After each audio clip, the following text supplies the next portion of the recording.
Razer just launched its latest mobile controller, the Kishi V3 Pro. Let me walk you through it. Real quick, if you want to keep up to date with all the latest Apple news and reviews, hit that subscribe button. I'd say there are arguably two big controllers available for iPhone and Android, the Backbone and the Razer Kishi. I'm a fan of them both, but here we are specifically looking at the latest version of the Kishi from Razer, which comes in three different flavors. There's the Kishi V3, the V3 Pro, and the V3 Pro XL. The basic version lacks some of the Pro features, while the V3 Pro XL is designed for tablets, including the 13-inch iPad Pro or iPad Air. I have the Kishi V3 Pro here, which works on any USB-C iPhone as well as the 7.9-inch iPad mini, plus technically any Android devices that are in that size range as well. The back resizes to fit over the devices of different sizes, and there are two extra pairs of silicone adapters in the box as well. It comes with the iPhone ones installed, with others for Android devices or iPad mini included. This also works if your iPhone has a case on it too. I've tested several cases and they all fit without issue. Let me give you a tour of all the buttons that we're working with here. On the left, you'll have a clickable joystick, a D-pad, the screenshot button, options button, and the home button. On the right, you'll have the menu button, Nexus button, a second clickable joysticks, and the X, Y, A, B buttons. This is a familiar Xbox style layout, though I definitely prefer the aligned joysticks like on PlayStation. I know I'm about to start a war here, but let me know in the comments which are better, the PlayStation symmetrical joysticks or the asymmetrical Xbox layout. Vote for your favorite. Before moving on, there are two things to note here. First, the joysticks. They're anti-drift tactile magnetic resistance sticks, which is better than the Hall effect sticks, which used to be the gold standard. The D-pad and XYAB buttons are also Razer's Mecha-Tactile buttons, which offer good resistance and solid click with each press. To me, that clicking feedback is so important, and they did a good job with these switches.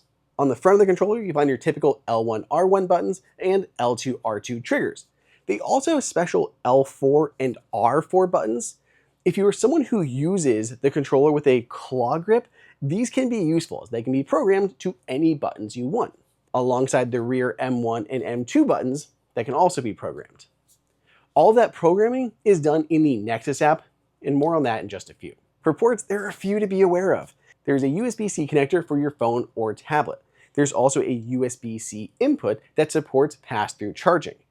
Fun fact, even with no phone inserted, you can plug this in over USB-C to your Mac or PC and use it just as a wired controller. Just might look a little funky. Lastly, there's a 3.5mm auxiliary port for those that want a wired set of earbuds or headphones. Now, there's a few cool tricks here. First, the joysticks. Not only will they not drift, but they're swappable too. You can just pull up on the joystick to remove the old one. Included in the box, you'll find two replacements, an extended one and a convex one. This thing also features upgraded Sensa HD Haptics, like the really cool vibrations. Here's the rub though. Those aren't supported yet for iPhone and iPad. Right now, they're an Android-only feature. I did test this with my Android phone, and they're super cool. I do want this feature to come to iPhone ASAP. Before getting into some gameplay and performance reviews, I want to talk about the Nexus app. This is basically a smart game launcher. It's similar to Apple's upcoming Games app with iOS 26. If you want to learn more about what Apple is doing in this space, check out the dedicated video I've linked for you here. Anyway, the Nexus app can be opened like normal, or you can press the actual Nexus button on the controller to open it. So you can put the controller on, press the Nexus button to get into the game launcher, then just scroll through, pick out the game that you want, and jump right into it. Nexus has articles, featured games, and even streaming recommendations for GeForce Now or PS Remote. I really like the Nexus app. If you have a game that isn't showing in the Nexus app, open that game as normal, then press this Nexus button. It'll kick you to the Nexus app and add that game to your playlist. Okay, moment of truth here. How does this controller stack up? The Razer Kishi V3 Pro is solid. It's as good or better than any other mobile controller that I have tried.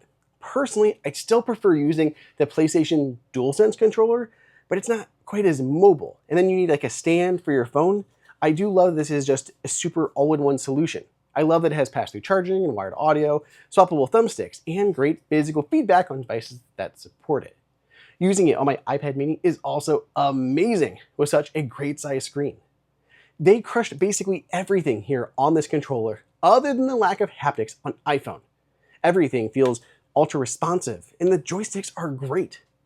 Whether you are a seasoned gamer or just someone who wants something to play casual mobile games with, you can't go wrong with a Kishi V3 Pro. Let me know what you think of it down below in the comments, or if you have other recommendations or questions.